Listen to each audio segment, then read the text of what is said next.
त्या बाजारपेठेमध्ये उभे आहोत.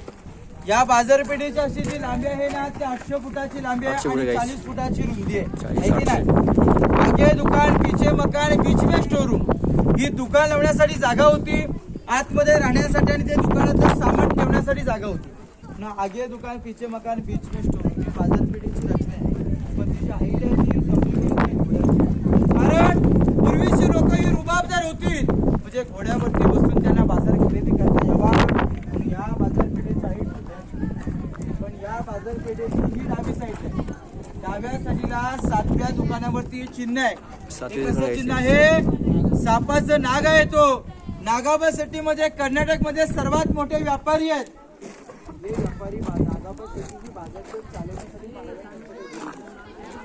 नागाबा सिटी या बाजारपेठेला लागणारा मालमत्ता पुरवायचे आणि ज्या वेळेला नागाबा शेट्टी बाजारपेठ सोडून त्यांच्या गावी निघाले त्यावेळी राजांना म्हटले की राज आम्हास आमची एक ओळख की एवढ्या वर्ष मी ते सेवा केली, मला परमिशन द्या.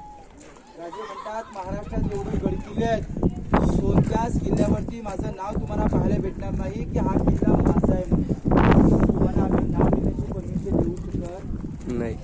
ज्याने तहजीमेर बांधला त्याची बोट कलम करण्यात आली आणि ज्याने रायगड बांधला त्याच्या नावाची पाठी पुढे बसवण्यात आली. तुम्हाला पुढे सांगणार म्हणजे की नाही तर तुमचं 7वं दुकान आहे, त्या दुकानावरती तुमचं नागाचं चिन्ह पूर्ण 7 नंबर दुकान आहे गाईसो.